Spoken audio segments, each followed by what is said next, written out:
Hi friends, welcome to the new chapter of Liz Diary. ഇന്നത്തെ വീഡിയോയിൽ നമ്മൾ discuss ചെയ്യാൻ പോകുന്നത് UK-യിൽ ഒരു ന്യൂ ബോൺ ബേബി ജനിച്ചു കഴിഞ്ഞാൽ എന്തൊക്കെ ഡോക്യുമെൻറ്റ്സ്, രജിസ്ട്രേഷൻസ് അങ്ങനെയുള്ള കാര്യങ്ങളെല്ലാം ചെയ്യുന്നത് എങ്ങനെയാണ്, എന്തൊക്കെ കാര്യങ്ങൾ ചെയ്യണം എന്നതിനെ പറ്റിയാണ്. അതിൽ ഫസ്റ്റ് വൺ എന്ന് പറയുന്നത് റെഡ് ബുക്ക്. ബേബി ഏത് ഹോസ്പിറ്റലിലാണോ ജനിക്കുന്നത് ആ ഹോസ്പിറ്റലിൽ നിന്ന് നമ്മൾ ഡിസ്ചാർജ് ആകുമ്പോഴത്തേക്കിനും ലഭിക്കുന്ന ബേബിയുടെ ഹെൽത്ത് റെക്കോർഡിനെയാണ് റെഡ് ബുക്ക് എന്ന് പറയുന്നത്. അപ്പോൾ അത് കളക്ട് ചെയ്യാൻ നമ്മൾ ഒരിക്കലും മറക്കരുത്. അതുപോലെ തന്നെ അത് എപ്പോഴും കീപ് സേഫ് ആയിട്ട് വെച്ചിരിക്കുകയും ചെയ്യണം. ഡിസ്ചാർജ് ആവുന്നതിന് മുമ്പ് ഹോസ്പിറ്റലുകാർ തന്നെ കുഞ്ഞിൻ്റെ ഡീറ്റെയിൽസ് എല്ലാം അതിനകത്ത് റെക്കോർഡ് ചെയ്തിരിക്കും.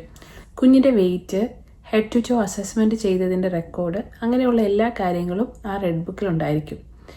ഡിസ്ചാർജായി അമ്മയും കുഞ്ഞും വീട്ടിലെത്തിയതിൻ്റെ നെക്സ്റ്റ് ഡേ തന്നെ കമ്മ്യൂണിറ്റി മിഡ്വൈഫിൻ്റെ ഒരു അപ്പോയിൻമെൻറ്റ് ഒരു ഹോം വിസിറ്റ് വഴി ഉണ്ടായിരിക്കും.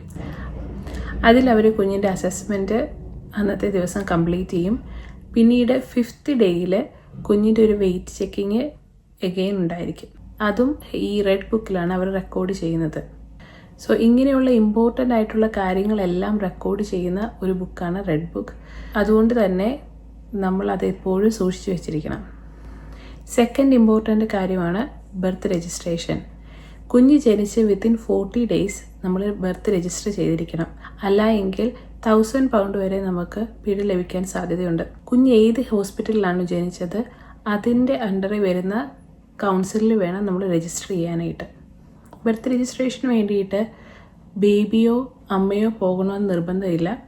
അതർ പേരൻ്റ് അല്ലെങ്കിൽ വേറെ ആരെങ്കിലും കുഞ്ഞിൻ്റെ ഡീറ്റെയിൽസുമായിട്ട് പോയി രജിസ്റ്റർ ചെയ്യാവുന്നതേ ഉള്ളൂ. അറൗണ്ട് £12.5 ബർത്ത് രജിസ്ട്രേഷന് വേണ്ടിയിട്ട് ചിലവാകുന്നത്. പ്രത്യേകം ശ്രദ്ധിക്കണം, കുഞ്ഞിൻ്റെ ഡീറ്റെയിൽസ്, മാതാപിതാക്കളുടെ ഡീറ്റെയിൽസ്, ഏത് ഹോസ്പിറ്റലിലാണോ ബേബി ജനിച്ചത് അതിൻ്റെ ഡീറ്റെയിൽസ്, അങ്ങനെയുള്ള കാര്യങ്ങളാണ് ഇമ്പോർട്ടൻ്റ് ആയിട്ട് ബർത്ത് രജിസ്റ്ററിൽ ഉണ്ടാവുന്നത്. അപ്പോൾ അതെല്ലാം കൃത്യമായിട്ട് വിത്തൗട്ട് എനി സ്പെല്ലിംഗ് മിസ്റ്റേക്ക് കൊടുക്കാനായിട്ട് പ്രത്യേകം ശ്രദ്ധിക്കണം. അല്ല എങ്കിൽ £90 to £100 നമ്മൾ ബർത്ത് രജിസ്ട്രേഷൻ കറക്റ്റ് ചെയ്യുന്നതിന് പിന്നീടാവുന്നത്. UK-യിൽ ILR ഇല്ല എങ്കിൽ ഇപ്പോഴും നമ്മൾ ഇന്ത്യൻ സിറ്റിസൺസ് ആണെങ്കിൽ ഇവിടുത്തെ ബർത്ത് രജിസ്ട്രേഷൻ ചെയ്തതിന് ശേഷം നമ്മൾ ഇന്ത്യൻ ബർത്ത് രജിസ്ട്രേഷൻ ചെയ്യേണ്ടത് അത്യാവശ്യമാണ്. ഇന്ത്യൻ ബർത്ത് രജിസ്ട്രേഷൻ ഉണ്ടെങ്കിൽ മാത്രമേ ഇന്ത്യൻ പാസ്പോർട്ടിന് വേണ്ടിയിട്ട് നമുക്ക് അപ്ലൈ ചെയ്യാൻ സാധിക്കുകയുള്ളൂ. അടുത്ത ഇമ്പോർട്ടൻ്റ് ഡോക്യുമെൻ്റാണ് പാസ്പോർട്ട്. ഏത് കൺട്രിയിലാണോ ബേബിയുടെ സിറ്റിസൺഷിപ്പ് ആവുന്നത് അതിൻ്റെ പാസ്പോർട്ട് ആപ്ലിക്കേഷൻ നമ്മൾ ഉടനെ തന്നെ സ്റ്റാർട്ട് ചെയ്യണം. പേരൻസിൽ ആർക്കെങ്കിലും ILR ഉണ്ട് എങ്കിൽ ഇവിടെ ജനിക്കുന്ന കുഞ്ഞുങ്ങൾക്ക് ഡയറക്റ്റ് ആയിട്ട് ബ്രിട്ടീഷ് സിറ്റിസൺഷിപ്പ് ലഭിക്കും. അപ്പോൾ നമുക്ക് ബ്രിട്ടീഷ് പാസ്പോർട്ടിന് വേണ്ടിയിട്ട് അപ്ലൈ ചെയ്യാവുന്നതാണ്. ഏതെങ്കിലും ഒരു പേരൻറ്റിന് ILR ഉണ്ട് എങ്കിൽ നമുക്ക് കുഞ്ഞുങ്ങൾക്ക് ഇവിടെ ചൈൽഡ് ബെനിഫിറ്റ് ലഭിക്കും. UK ഗവൺമെൻറ്റിൻ്റെ സൈറ്റിൽ ചൈൽഡ് ബെനിഫിറ്റിന് വേണ്ടിയിട്ട് അപ്ലൈ ചെയ്യാവുന്നതുമാണ്. നെക്സ്റ്റ് ഇമ്പോർട്ടൻ്റ് ആയിട്ടുള്ള ഒരു രജിസ്ട്രേഷനാണ് GP രജിസ്ട്രേഷൻ. കുഞ്ഞും അമ്മയും ഹോസ്പിറ്റലിൽ നിന്ന് ഡിസ്ചാർജ് ആയി കഴിഞ്ഞാൽ പിന്നീടുള്ള ചെക്സ് നടത്തുന്നത് GPയും കമ്മ്യൂണിറ്റി മിഡ്വൈഫും ചേർന്നാണ്. കുഞ്ഞ് ജനിച്ചതിന് 2 ആഴ്ച കഴിയുമ്പോഴത്തേക്കിനും GPയിൽ നിന്നും ഒരു അപ്പോയിൻമെൻ്റ് എടുത്ത് കുഞ്ഞിനും അമ്മയ്ക്കും വേണ്ടിയുള്ള റെഗുലർ ചെക്കപ്പ് ചെയ്യേണ്ടതാണ്. 2 weeksൻ്റെ അപ്പോയിൻമെൻറ്റിന് ശേഷം നെക്സ്റ്റ് അപ്പോയിൻമെൻറ്റ് വരുന്നത് ആഫ്റ്റർ 6 weeks ആണ്. GP രജിസ്ട്രേഷൻ ഓൺലൈനായിട്ടോ അല്ല എങ്കിൽ ഡയറക്റ്റ്ലി പോയിട്ട് അവിടുന്ന് ഫോം വാങ്ങിച്ച് വിത്ത് ബർത്ത് രജിസ്ട്രേഷനും റെഡ് ബുക്കുമായിട്ട് നമുക്ക് രജിസ്റ്റർ ചെയ്യാവുന്നതാണ്.